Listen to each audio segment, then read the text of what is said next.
अस्सलामुअलैकुम, आप देख रहे हैं समा, मैं हूं रमीज और मैं हूं इरम ज़ईम। सबसे पहले बात करते हैं पाकिस्तान के 9/11 की, जिसका फैसला 8 साल बाद सुना दिया गया। इंसदाद दहशतगर्दी की अदालत ने बल्दिया फैक्ट्री केस में सफाक दहशतगर्द जुबैर चरिया और अब्दुर्रहमान भोला को 264 बार सजाए मौत सुना दी। फैक्ट्री के 4 चौकीदारों को उम्र कैद का हुक्म। MQM रहनुमा अब्दुल रऊफ सिद्दीकी और फारूक सत्तार समेत 4 अफराद को अदम सबूत पर बरी कर दिया गया। अहमद रहमान खान की रिपोर्ट देखिए।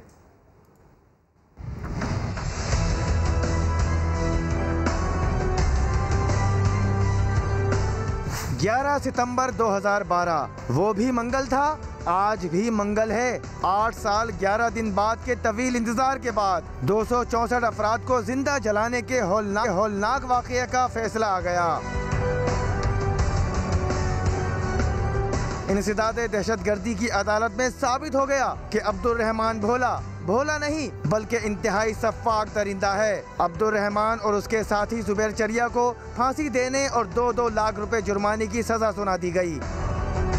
इसमें फैसला ये है कि जितने हमने इस्टेब्लिश किए थे ना डिसीज 264 डिसीज थे, तो रहमान भोले को और जुबैर चरिया को 264 मरतबा सज़ाए मौत हुई है और जो थे चौकीदार 4 उनको 109 में और 21I में उनको सजा दी गई है। उनको कस्टडी में ले लिया गया। जो जुल्म हुआ है मजलूमों के साथ, 250 से ज़्यादा लोग जला के मार दिए गए थे, तो हमारा मेन मकसद यही था कि उनको इंसाफ मिले और अच्छा फैसला आया है और इससे लोगों का एतमाद आएगा अदालत पे भी, पुलिस पे भी और हमारी जितने प्रोसिक्यूशन की एजेंसीज हैं उन पे। फैक्ट्री के 4 चौकीदारों को दफ़ा 109 के तहत उम्र कैद की सजा सुनाई गई। शाहरुख लतीफ़, फजल अहमद, अरशद महमूद और अली मोहम्मद पर सहूलतकारी का इल्ज़ाम साबित हुआ। जमानत पर रिहा 4 अफराद को गिरफ्तार कर लिया गया। बल्दिया फैक्ट्री केस में MQM रहनुमा अब्दुल रऊफ सिद्दीकी समेत डॉक्टर सत्तार, अली हसन कादरी, अरीब खानम को इल्ज़ाम साबित न होने पर बरी भी कर दिया गया। 8 साल पहले भत्ता न देने पर बल्दिया की गारमेंट्स फैक्ट्री अली इंटरप्राइजेज में आग लगाई गई थी, जिसमें मर्द और खवातीन समेत 259 अफराद मौके पर जाँ बहक हो गए थे, जबकि 5 मुलाजमीन जख्मों की ताब न लाते ताल में चल बसे थे। सानिया बल्दिया के मुतासरा खानदानों ने फैक्ट्री मालिकान को भी मुजरिम करार दे दिया। समा से गुफ्तगू में बोले, सेठ को भी लाए, अगर मामला भत्ताखोरी का है तो मालिकान कहाँ है? आग लगाने के बाद तमाम गेट्स किसने बंद किए? गैर मुल्की कंपनी ने 9 करोड़ रुपए दिए, वो कहाँ गए?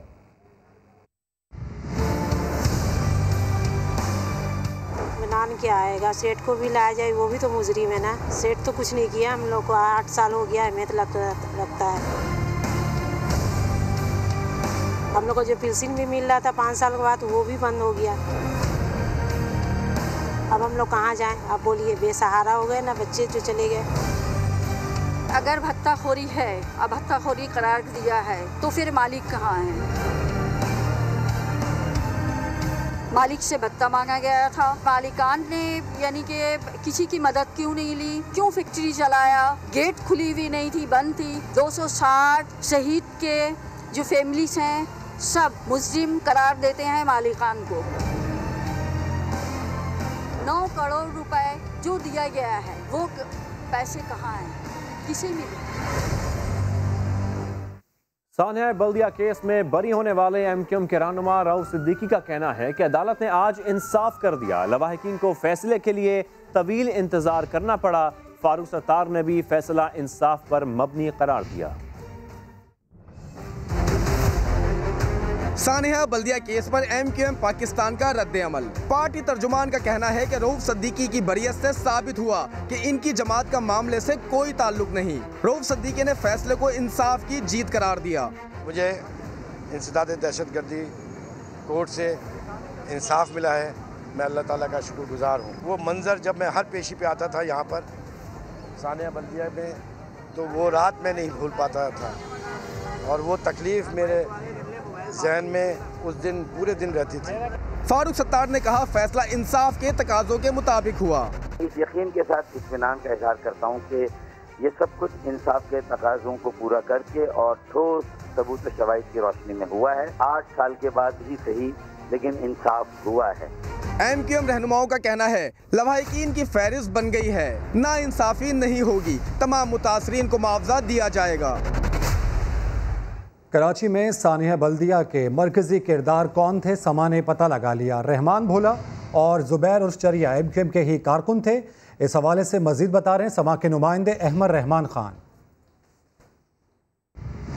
जी बिल्कुल, सानिया बल्दिया टाउन फैक्ट्री केस में जो मरकजी मुल्जिमान हैं, समा उनकी तफसीलात सामने आया है। आज दोनों मरकजी मुल्जिमान जिनमें रहमान भोला हैं और जुबैर शामिल हैं, उन दोनों को सज़ाए मौत की जो सज़ा का फैसला अदालत की जानिब से सुनाया गया है। ये दोनों मुल्जिमान कौन थे, समा ने इस पे जो है वो तहकीक की है। जो रहमान भोला है उसने 90 की दिहाई में MQM ज्वाइन की थी और MQM को यूनिट 116 जो है वो उसने ज्वाइन किया था और बाद में कई सालों तक कारकुन की हैसियत से काम करने के बाद वहीं उसी यूनिट 116 का ये इंचार्ज बना। साल 2000 के बाद जो है वो इसको ज्वाइंट सेक्टर इंचार्ज बल्दिया टाउन बना दिया गया था। और फिर जब असगर बेग जो कि साबका बल्दिया टाउन के सेक्टर इंचार्ज थे MQM के साल 2012 में, अगस्त 2012 में, तो जब उनकी जानिब से बल्दिया टाउन फैक्ट्री में आग लगाने का मना किया गया और जो भत्ता मांगा जा रहा था फैक्ट्री मालिकान से, उसके हवाले से मना किया गया MQM के सीनियर लीडरशिप को। तो हम्माद सिद्दीकी ने जो असगर बेग हैं उनको जो है वो तबादला किया और रहमान भोला को सेक्टर इंचार्ज बल्दिया टाउन का बना दिया। तो ये बल्दिया टाउन में शामिल जो मरकजी मुल्जिम है उसका ताल्लुक MQM से इस तरह से है कि वो यूनिट 116 का कारकुन था, उसी का इंचार्ज बना, उसके बाद बल्दिया टाउन का सेक्टर इंचार्ज बना। इसी तरह जो दूसरा मुल्जिम है जुबैर जो है वो यूनिट 112 का कारकुन था MQM का, बल्दिया टाउन 3 नंबर का ये रिहायशी था और इसी फैक्ट्री में, इसी बदकिस्मत फैक्ट्री में ये फिनिशिंग डिपार्टमेंट का इंचार्ज भी था। इसे फैक्ट्री की एक ताकतवर शख्सियत इसलिए समझा जाता था क्योंकि ये फैक्ट्री के तमाम मामलात देखता था, मालिकान के बाद, मैनेजर के बाद इसे एक ताकतवर शख्सियत फैक्ट्री की समझा जाता था। जी ठीक है अहमद रहमान खान, आपका शुक्रिया। और PTI रहनुमा फिरदौस शमीम नकवी ने सानिया बल्दिया केस के फैसले पर सवालात उठा दिए। समा से गुफ्तगू में कहा केस के पीछे हाथ बेनकाब नहीं हुए, फैसले में 8 साल क्यों लगे, मामलात लंदन तक जाते हैं। उन्होंने मजीद क्या कहा, सुनते हैं। के पीछे जो हाथ थे वो तो अभी भी बेनकाब नहीं। ये बात हम्माद सिद्दीकी के से बहुत ऊपर तक गई है। ये तो लंदन की जायदादें बनाने के लिए पैसे खर्चे गए हैं। ये यहाँ किसने रुकवा दी इस जगह तक? मैं तो समझता हूँ कि प्रोसिक्यूशन ने बहुत ही खराब केस पेश किया और इसके अंदर कोई अदालत ने ये तक नहीं कहा कि जिन सरकारी लोगों ने पुष्ट मनाई की है इन क्रिमिनल्स के, उनको किसको सजा हुई और 12 साल क्यों लगे इसको, इसके ऊपर कोई बात नहीं की अदालत ने अपने फैसले में। इन खानदानों को इंतजार करना पड़ा 12 साल तक। उस बिजनेसमैन को, एक जिसको टॉर्चर किया गया, जिसके खानदान को टॉर्चर किया गया, जिसका कारोबार तबाह हो गया, को क्या कोई मिली सेटिस्फेक्शन इस फैसले से भाई इसके कि उस पे से इल्जाम हट गया? बल्दिया फैक्ट्री में आग लगने की वजह पहले शॉर्ट सर्किट बताई गई, लेकिन बाद में ज्वाइंट इंटेरोगेशन टीम ने केस का रुख बदल दिया। ये बात सामने आई कि आग भत्ता ना देने पर लगाई गई। केस में कब क्या मोड़ आया, आइए देखते हैं, जानते हैं साथी एंकर महक असलम से। 8 साल 170 समाते इंसदादे दहशतगर्दी अदालत में मुल्की तारीख का अहम मुकदमा अंजाम को पहुंचा। केस की शुरुआत से अंजाम तक कई अहम मोड़ आए। 11 सितंबर 2012 250 खानदानों पर कयामत टूटी। 12 सितंबर 2012 फैक्ट्री मालिकान के खिलाफ ही मुकदमा दर्ज कर लिया। 14 सितंबर 2012 फैक्ट्री मालिकान अब्दुल अजीज भाईला, अरशद भाईला और राशिद भाईला ने सिंध हाई कोर्ट से जमानत हासिल की। अवामी दबाव बढ़ा तो सिंध हुकूमत ने 12 सितंबर को सिंध हाई कोर्ट के साबिक जज जाहिद कुर्बान की सरबराही में तहकीकाती ट्रिब्यूनल कायम कर दिया। तहकीकाती ट्रिब्यूनल ने वाक़े को शॉर्ट सर्किट का नतीजा करार दिया, मगर भांडा उस वक्त फूटा जब MQM कारकुन रिजवान कुरैशी के खिलाफ तफ्तीशी रिपोर्ट अदालत में जमा की गई। 7 फरवरी 2015 को पेश की गई रिपोर्ट में ये इंकशाफ हुआ कि बल्दिया फैक्ट्री में आग लगी नहीं थी बल्कि लगाई गई थी। और 23 फरवरी 2016 को DIG सुल्तान ख्वाजा की सरबराही में GIG ने भी यही रिपोर्ट दी और मुकदमे में दहशतगर्दी की दफात शामिल करने की भी सिफारिश कर दी गई। 11 मार्च 2017 को मुकदमा इंसदादे दहशतगर्दी अदालत मुंतकिल कर दिया गया।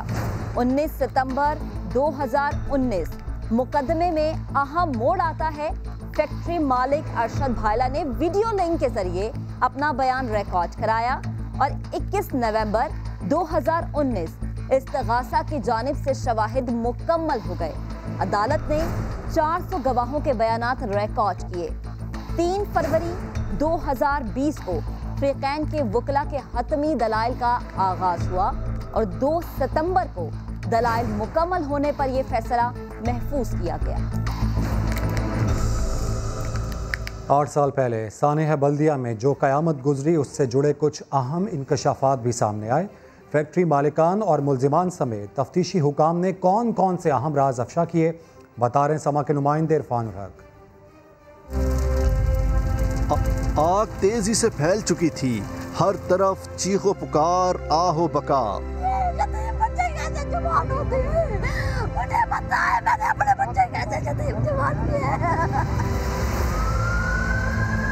मुसलसल राब्ते के बावजूद फायर ब्रिगेड नहीं पहुंची। फैक्ट्री मुलाजिम मजीद ने खुद ही दौड़ लगाई। फायर ब्रिगेड तो ले आया मगर 1.5 घंटा गुजर चुका था और 250 इंसान जलकर खाक हो चुके थे।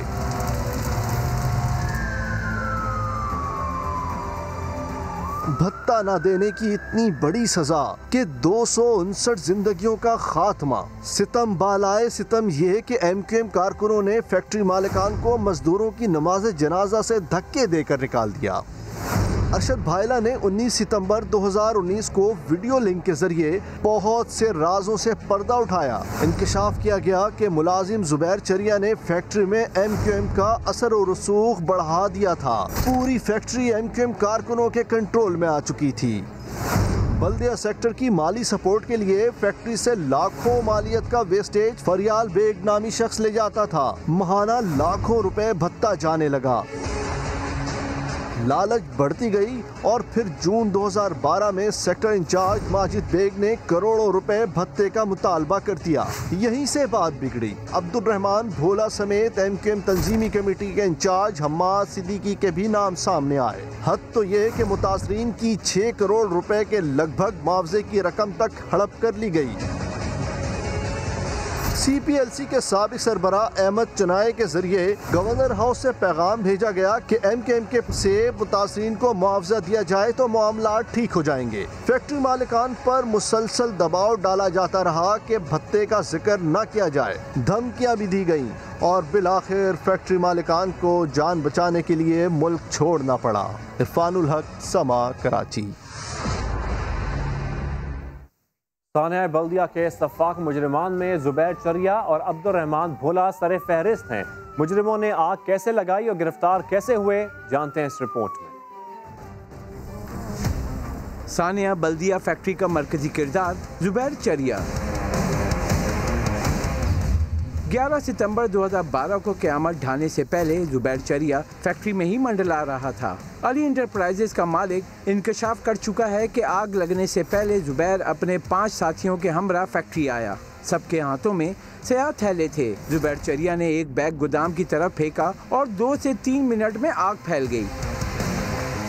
दरिंदगी का आलम यह था कि एक तरफ इंसान जिंदा आग में जल रहे थे और जुबैर चरिया अपने दोस्तों के साथ चरस पी रहा था। मुलाजमीन आग बुझाने और मजदूरों को बचाने की कोशिश करते रहे मगर जुबैर चरिया मजे से कैंटीन में बैठा रहा। ये वही जुबैर है जो फैक्ट्री के फुजले से लेकर भत्ते की सारी रकम ठिकाने लगाने में पेश रहता था। जुबैर का फैक्ट्री मैनेजर मंसूर और एमक्यूएम के कारकुन माजिद बेग से बड़ा याराना था।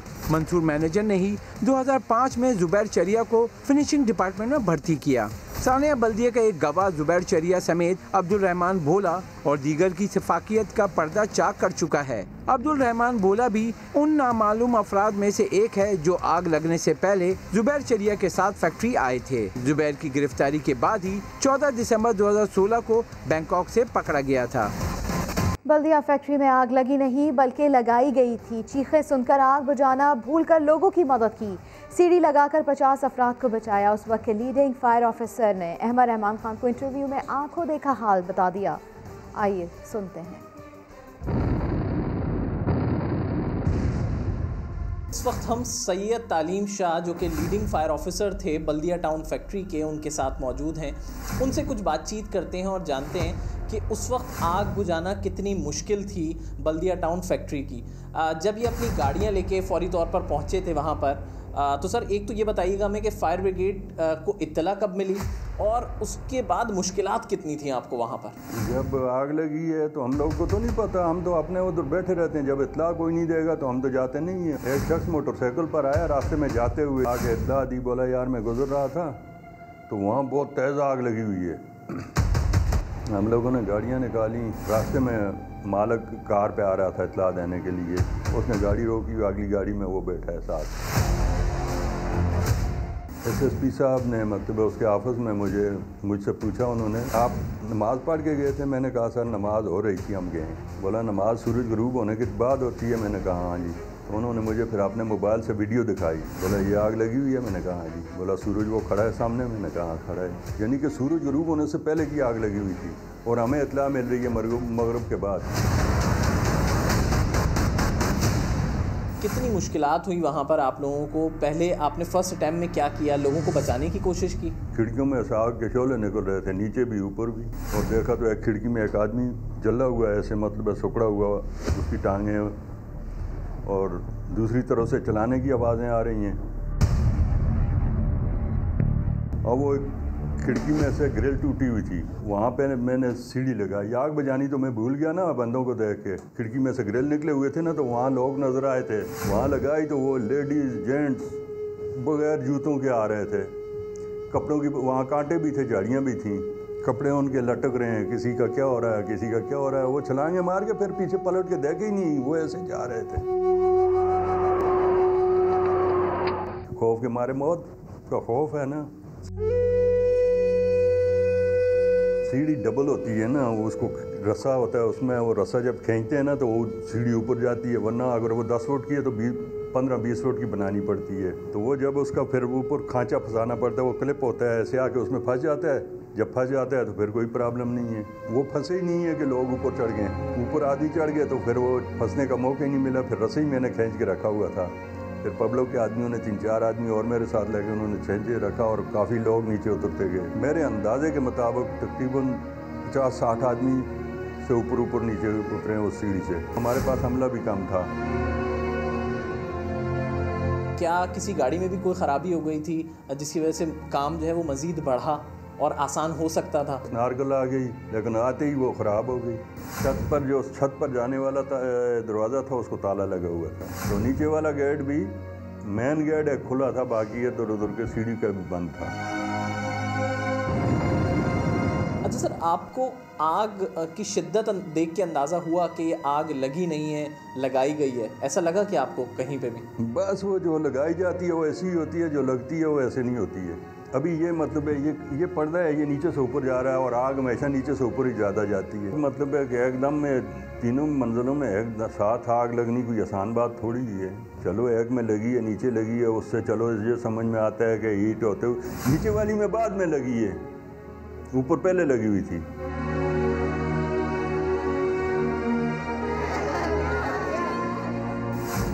सानेह बल्दिया मुतासरीन कहते हैं आज भी वो दिन याद करते हैं तो कांप उठते हैं। सानेह में बच जाने वालों से मिलवा रहे हैं शाहनवाज अली कादरी। 8 साल बीत गए लेकिन जख्म अब भी ताज़ा है।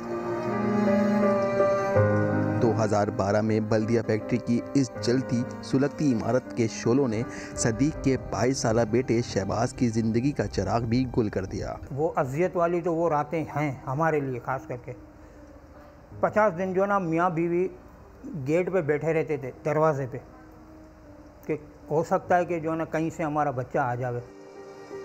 साने में मौज़ाती तौर पर बच जाने वाले सिद्दीक के दूसरे बेटे हनीफ का कहना है कि भाई शहबाज को तलाश करने की बहुत कोशिश की। लाइट बिल्कुल ऑफ हो गई, बिल्कुल अंधेरा छा गया। हम सोचे शायद है ना जनरेटर चलेगा, ऑन हो जाएगी। थोड़ी देर में आवाज़ें आना चालू हो गई कि भागो आग लग गई है। अब कुछ नज़र आए तो बंदा निकले, बिल्कुल समझ लो अंधेरा, कुछ भी नज़र नहीं आ रहा था। तो ये कि कुछ लोग भागते हुए नज़र आए, कुछ लोग गिरते हुए नज़र आए, आवाज़ें भी, चीखों पुकार भी बढ़ गई थी। फिर खिड़कियों से धुआं आने लग गया। लिफ्ट थी डिपार्टमेंट के अंदर, बड़ी लिफ्ट थी, कार्गो लिफ्ट, उसमें से भी धुआं आने लग गया। ये है कि फिर मैं भी उठा, मैं भी भागने की मैं भी गिर गया टेबल से टकरा के। फिर कुछ लोग इस तरफ भाग रहे थे, कुछ इस तरफ भाग रहे थे। ये है कि एक लड़का जा रहा था, उसके पीछे नज़र पड़ी तो मैं भी उस तरफ भागा। ये है कि मैं निकलने में कामयाब हो गया।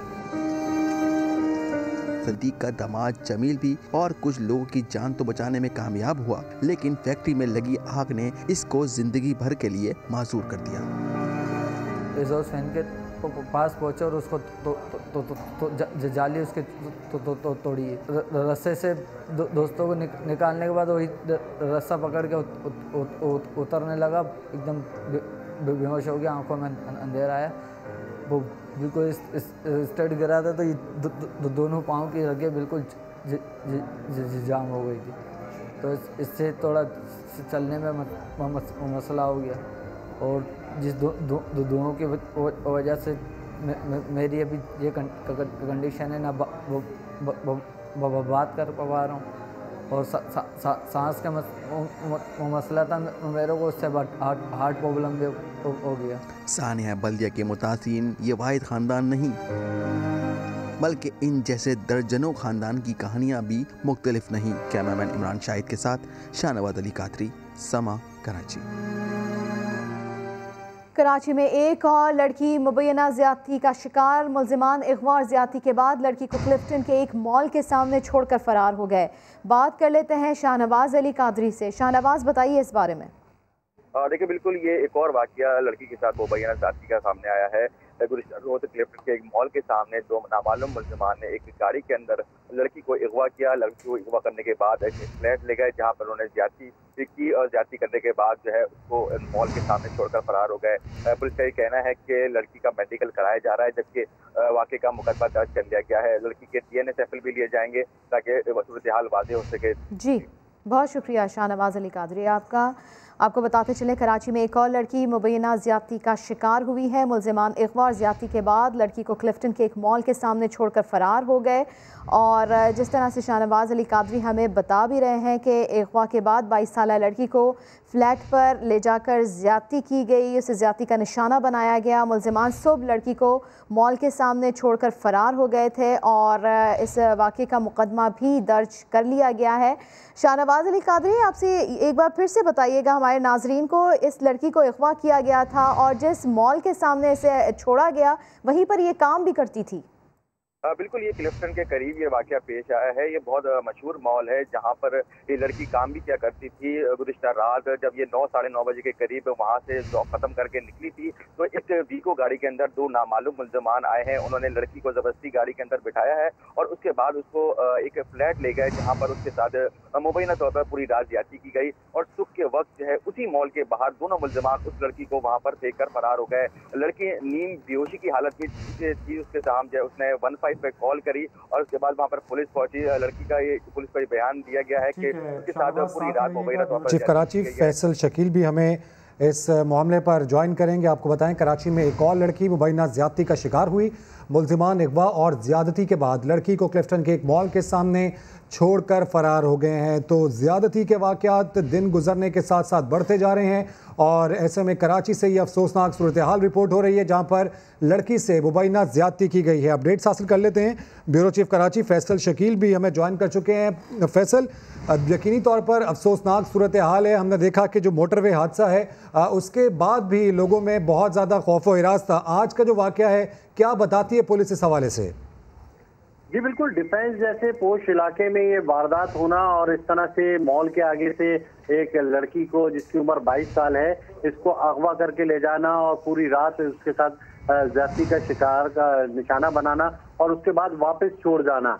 जिस इलाके से में ये वारदात हुई है वहाँ पे तो CCTV कैमरे लगे हैं, उस मॉल के भी CCTV कैमरे लगे हैं। तो पुलिस जो है वो मुख्तलिफ पहलुओं पर पुलिस ने तफ्तीश कर दी है। शुरू खातून को जो लड़की है उसका मेडिकल करवाया जा रहा है, जिन अस्पताल में उसको ले जाया गया है और इस हवाले से पुलिस का ये कहना है कि तमाम पहलुओं पर जो है वो तहकीकात की जा रही है और लड़की की जैसे ही हालत बेहतर होगी तो उससे मजीद बयान भी लिया जाएगा, तमाम तफसीली तौर पर चेक किया जाएगा। हमारी डीआईजी से बात हुई है, डीआईजी साउथ का यह कहना है कि उन्होंने एक स्पेशल टीम बनाई है इस वाक़े की तहकीकात के लिए, और जो अतराफ में सीसीटीवी कैमरे लगे हैं उनकी भी फुटेजेस हासिल की जा रही है और पता चल सके कि ये मुल्ज़िमान किस गाड़ी में आए थे और ये मुल्ज़िमान कौन है। तो पुलिस का यह कहना है कि इस वाक़े में मुलव्विस मुल्ज़िमान को जो है वो गिरफ्तार किया जाएगा, लेकिन इस वाक़े पर जो है वो शहरियों में शदीद बेचैनी और खौफ-ओ-रात पाया जाता है। बिल्कुल, सवाल ये पैदा हो रहा है कि कराची में क्या हो रहा है, मुल्क भर में क्या हो रहा है। अफसोसनाक ये सूरत हाल है और ऐसे में बताया जा रहा है कि पुलिस की जानिब से स्पेशल टीम बना दी गई है, जबकि मुख्तलिफ पहलुओं से इस मामले को देखा जा रहा है। बयान भी लिया जाएगा उस मुतासरा लड़की का, और साथ ही साथ जो अतराफ़ के CCTV कैमरा हैं उनसे भी फुटेजेस हासिल की जाएंगी। तमाम तर सूरत हाल से हमें अपडेट कर रहे थे शाहनवाज़ अली कादरी और फैसल शकील, आप दोनों का शुक्रिया। वज़ीर-ए-आज़म इमरान खान का कहना है कि हुकूमत को APC से कोई परेशानी नहीं, नवाज शरीफ की तकरीर ने उन्हें खुद ही एक्सपोज कर दिया। अपोजिशन की तहरीक जल्द ही अपनी मौत आप मर जाएगी, वफाकी काबीना के इजलास की अंदरूनी कहानी सामने आ गई है। बात कर लेते हैं नुमाइंदा खुसूसी अब्बास शब्बीर से। अब्बास शब्बीर, क्या कहना था वज़ीर-ए-आज़म का मजीद? देखें, आज की जो कैबिनेट मीटिंग थी उसमें APC और नवाज शरीफ की तकरीर के हवाले से भी बातचीत हुई। काबीना के इजलास में नवाज शरीफ की जब तकरीर का जिक्र आया तो इमरान खान ने कहा कि नवाज शरीफ अपनी सियासी मौत आप मर गए हैं, उनकी तकरीर ने उन्हें खुद ही एक्सपोज कर दिया है, और जबकि हुकूमत को APC से कोई परेशानी नहीं है, ये जो अपोजिशन की तहरीक है जल्द ही अपनी मौत आप मर जाएगी। साथ साथ मुल्क में हालिया फिरका वाराना वाक़यात में भारत के मुलव्वस होने का भी वज़ीर-ए-आज़म ने कैबिनेट मीटिंग में कहा है कि इसमें भारत मुलव्वस है और भारत हालात का फ़ायदा उठाकर फिरका वारियत को हवा देना चाहता है।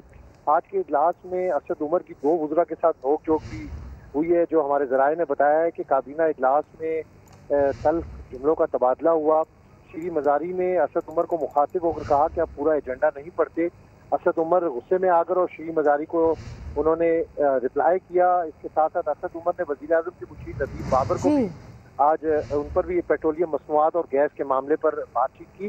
ताहम एक अहम इजलास था जिसमें आज नवाज शरीफ की जो APC में तकरीर थी उस पर भी वज़ीर-ए-आज़म ने रिमार्क दिए और बातचीत की। बहुत शुक्रिया अब्बास शब्बीर आपका।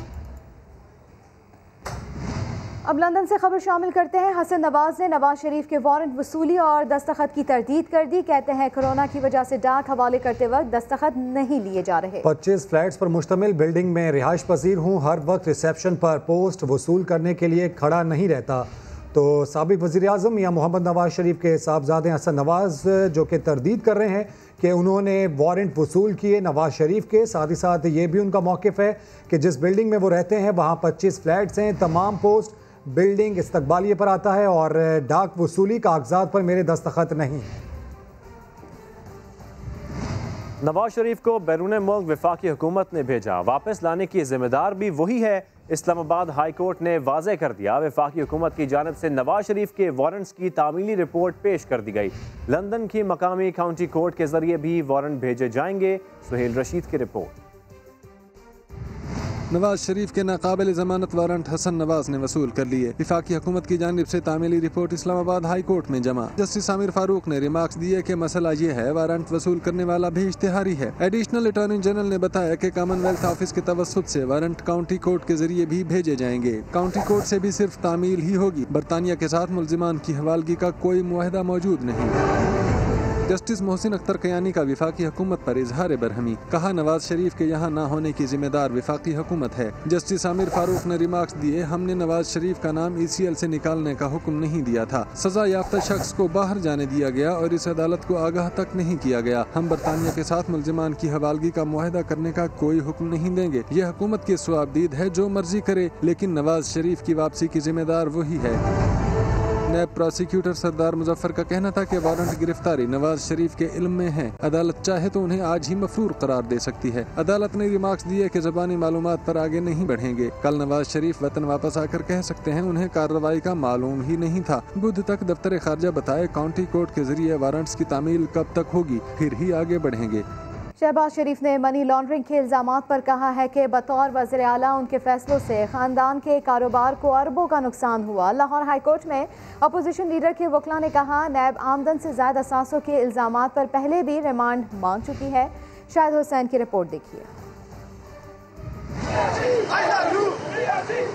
मनी लॉन्ड्रिंग केस में शहबाज शरीफ की जमानत के लिए एक और पेशी। अपोजिशन लीडर के वकील ने दलाइल में कहा कि गिरफ्तारी या इंक्वायरी के लिए माकूल वजूहात होनी चाहिए। शहबाज शरीफ के खिलाफ आमदन से जायद असासों के इल्जाम में नैब पहले भी रिमांड मांग चुकी है। दलाइल के दौरान शहबाज शरीफ के वकील ने शहजाद अकबर की प्रेस कॉन्फ्रेंस का हवाला दिया तो नैब प्रोसिक्यूटर ने एतराज किया कि अगर ये बातें करेंगे तो दलाइल 5 रोज में भी खत्म नहीं होंगे, लेकिन अदालत ने प्रेस कॉन्फ्रेंस की ट्रांसक्रिप्ट पढ़ने की इजाजत दे दी। दौरान दलाइल शहबाज शरीफ ने बोलने की इजाजत मांगते हुए कहा कि वो सबूत पेश करेंगे कि इनके फैसलों से खानदान के कारोबार को अरबों रुपए का नुकसान हुआ।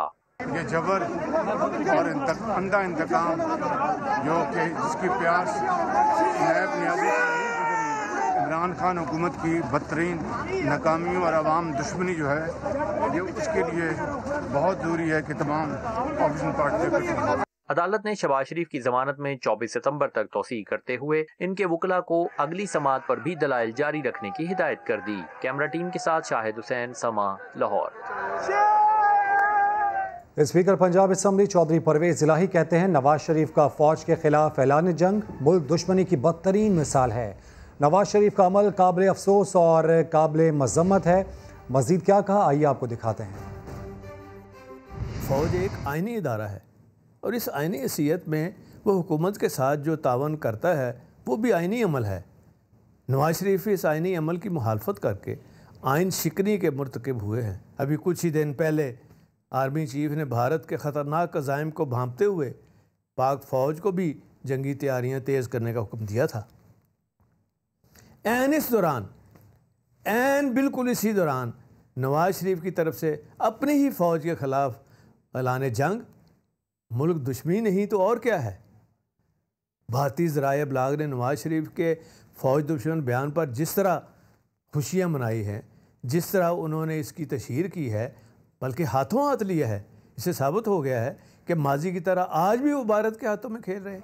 नून लीग के सदर शहबाज शरीफ कहते हैं आर्मी चीफ से मुलाकात APC से पहले हुई, जिसमें गिलगित बल्तिस्तान के हवाले से बात हुई थी। मीटिंग में तमाम पार्लिमानी लीडर्स मौजूद थे। तफसीलात जानते हैं आरिफ मलिक की इस रिपोर्ट में। आर्मी चीफ से पार्लिमानी लीडरों की मुलाकात, शहबाज शरीफ ने वजाहत कर दी। सहाफियों से गैर रस्मी गुफ्तगू में कहा कि मीटिंग APC से पहले हुई, गिलगित बल्तिस्तान पर बातचीत की गई, वहां होने वाले इलेक्शन और इलाके की सूबाई हैसियत पर गुफ्तगू हुई। शहबाज शरीफ ने बताया कि तकरीबन तमाम पार्टियों के पार्लिमानी लीडर उस मुलाकात में मौजूद थे। सारी बातें सबके सामने हुई। मुलाकात की तफसील सरकारी सतह पर जारी कर दी गई है तो इससे कैसे इनकार कर सकता हूँ। शहबाज शरीफ का कहना था कि मुस्लिम लीग नून को दबाने की कोशिश की जा रही है, वो जेल में रहें या बाहर, APC के तमाम फैसलों पर अमल दरामद होगा। आरिफ मलिक, समा, लाहौर। APC के बाद भी अपोजिशन रहनुमाओं के राबते मजीद तेज हो गए। बिलावल हाउस कराची में बिलावल भुट्टो जरदारी और मौलाना फजल रहमान के दरमियान मुलाकात हुई, जिसमें मुल्क की मजमूई सियासी सूरत हाल और हुकूमत के खिलाफ तहरीक के मामले पर गुफ्तगू हुई। अपडेट्स हासिल कर लेते हैं समा के नुमाइंदे संजय साधवानी से। संजय, अहम ये मुलाकात है, क्या तफसीलात इसकी अब तक सामने आई?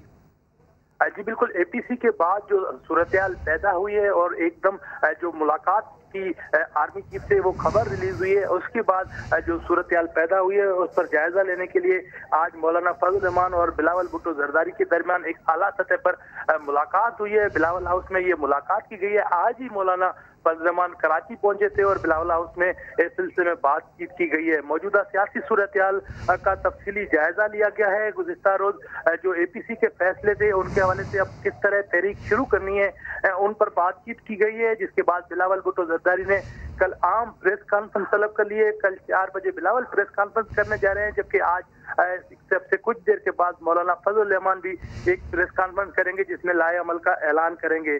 तो पीपल्स पार्टी और मौलाना फजल रहमान इसमें आगे हैं, फ्रंट फुट पर ये दोनों जमातें का। ठीक है, और ये अहम राब्ता है। अपडेट्स के लिए शुक्रिया संजय। मौलाना फजल रहमान नैब के रडार पर आ गए। नैब ने आमदन से ज़ायद असासी केस में मौलाना फजल रहमान को 1 अक्टूबर को तलब कर लिया। बात कर लेते हैं सज्जाद हैदर से। सज्जाद, मौलाना फजल रहमान भी अब नैब के रडार पर आ गए? जी बिल्कुल, नैब खैबर पख्तनख्वा ने जो है मौलाना फजल रहमान के खिलाफ आमदन से ज़ायद असाजात केस में जो है इंक्वायरी का आगाज कर दिया है। और नायब ज़राए का यही कहना था कि मौलाना फजल रहमान को जो है यहाँ पर जो है पेशावर के हेडक्वार्टर में जो है उनको 1 अक्टूबर को जो है तलब किया गया है और उन पर जो आमना जायद एहसासात केस है उनमें उनको सवालनामा भी पेश किया जाएगा जिससे उनसे तफसीलात तलब की जाएंगी और मौलाना फजल रहमान को जो है यहाँ पर पेशावर तलब कर दिया गया। बहुत शुक्रिया सज्जाद हैदर आपका। लीगी तर्जुमान मरियम औरंगजेब कहती है इमरान खान की 2 साल से इंतकाम की आग ठंडी नहीं हो रही। नैब को नवाज शरीफ, शहबाज शरीफ और मुस्लिम लीग नून के अलावा कोई और चेहरा नजर नहीं आता। जितने मर्जी लोगों को जेलों में डाल दें, हम डरने वाले नहीं। वो लाहौर में मीडिया से गुफ्तगू कर रही थी। नवाज शरीफ, शहबाज शरीफ, पाकिस्तान मुस्लिम लीग नून के अलावा सिलेक्टेड वजीर आजम को और नैब के चेयरमैन को कोई और फेस नजर नहीं आता। और बेशर्मो, सामने से आके वार करो, आगे आकर बताओ ये बेनामी दरखास्तें कब तक देते रहोगे। अगर कोई करप्शन साबित होती है तो अदालतों में पेश करो। गिरफ्तारी करके, इस तरह धमका के आप हमारा कुछ नहीं बिगाड़ सकते। एहतसाब अदालत ने LNG स्कैंडल में शाहिद खाकान अब्बासी और दीगर मुल्ज़िमान को ज़िमनी रेफरेंस की नकुल फराहम करने का हुक्म दे दिया। Narowal sports city corruption scandal में एहसन इकबाल के खिलाफ रेफरेंस दायर नहीं किया जा सका। आदिल तनोली रिपोर्ट करेंगे। 2 सीगे रहनुमाओं की एक दिन में एहतसाब अदालत पेशी। शाहिद खाकान अब्बासी और उनके बेटे अब्दुल्ला की LNG ज़िमनी रेफरेंस में हाजिरी। Ahsan Iqbal Narowal sports city case में अदालत आए।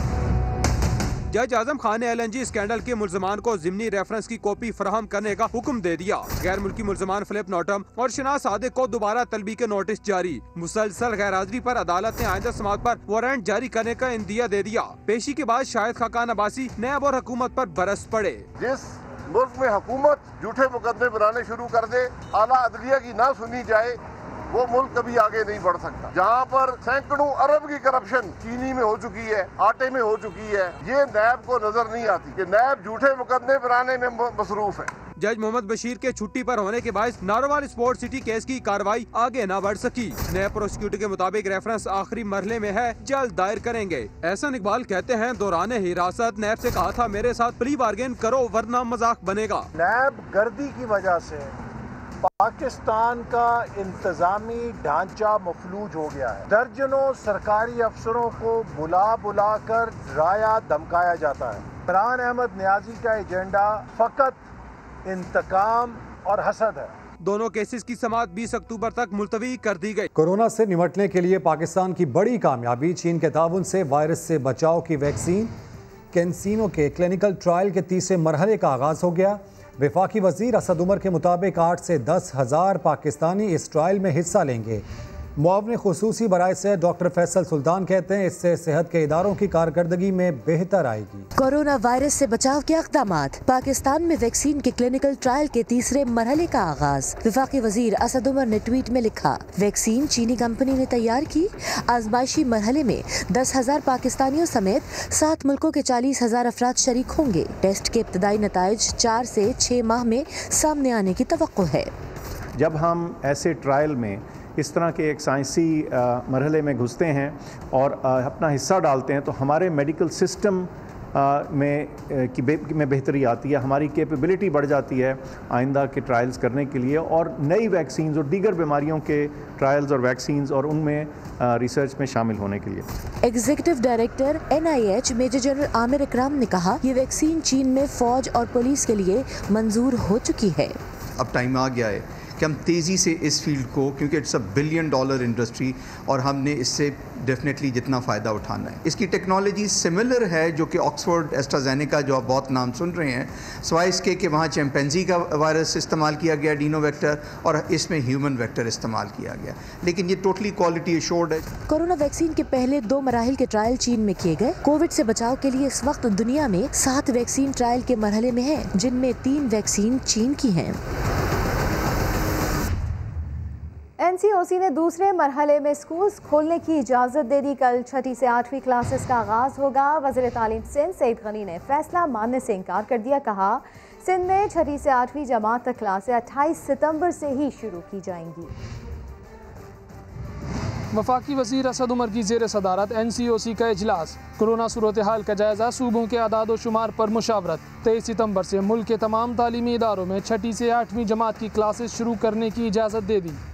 लेकिन सूबाई वज़ीर तालीम सईद गनी कहते हैं कि बच्चों की सेहत अव्वलीन तरजीह है, इसलिए तरमीम शुदा फैसले के तहत ही स्कूल खोले जाएंगे। सूबा सिंध में प्राइवेट और सरकारी इदारे 8वीं, 7वीं, 6ठी और उससे नीचे की जो जमातें हैं वो 28 सितंबर से शुरू करेंगे और 9वीं, 10वीं और जो कॉलेजेस हैं हमारे वो उसी तरह जारी रहेंगे।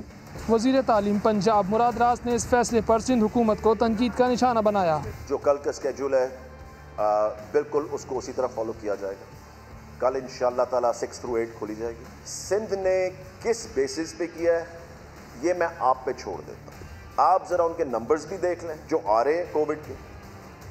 आप ये भी देख लें कि उन्होंने क्यों ये फैसला किया है, ये सबकी समझ से बाहर। वज़ीर तालीम खैबर पख्तूनख्वा शहराम तरकई ने NCOC के फैसले की ट्विटर पर लिखा, तमाम SOPs पर अमल दरामद किया जाएगा। तालिबे इल्मों के लिए मास्क का इस्तेमाल लाजमी करार दिया गया है।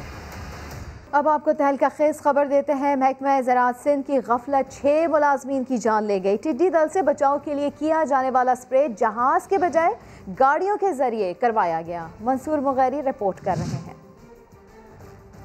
पैसे बचाने का चक्कर या कुछ और, मारना था टिड्डी दल को, मगर महकमा ज़राअत सिंध की गफलत और लापरवाही इंसानों की जान ले गई। महकमे ने स्प्रे के लिए 32 और 28 करोड़ की रकम तो ली, मगर जहाज के बजाय डबल केबिन गाड़ियां खरीद लीं। टिड्डी दल से बचने के लिए छोटे जहाज के जरिए स्प्रे किया जाता है, लेकिन गाड़ियों की मदद से किया जाने वाला स्प्रे सूबाई महकमे के 6 मुलाजमीन की जानें ले गया। जाँ बहक होने वालों में एक ही गाँव के 3 मुलाजिम भी शामिल हैं। बेगुना जाने जाया होने के बाद सूबाई महकमे ने हमदर्दी के तौर पर वुरसा को फीकस 30-30 लाख रुपए देने का ऐलान कर दिया। मुलाजमीन को शहीद करार देने के लिए समरी भी वज़ीर आला सिंध को अरसाल कर दी गई है। मंसूर मुगैरी, समा, कराची। सानिया बल्दिया केस पर MQM के फैसल सब्जवारी और जाले रहनुमा सईद गनी के दरमियान सोशल मीडिया पर जंग छिड़ गई। फैसल सब्जवारी ने कहा, रऊफ सिद्दीकी की बरियत साबित करती है कि इस केस से MQM पाकिस्तान का कोई ताल्लुक नहीं। सईद गनी ने सवाल किया, ये भी बता दें कि हम्माद सिद्दीकी, भोला और चरिया कौन हैं।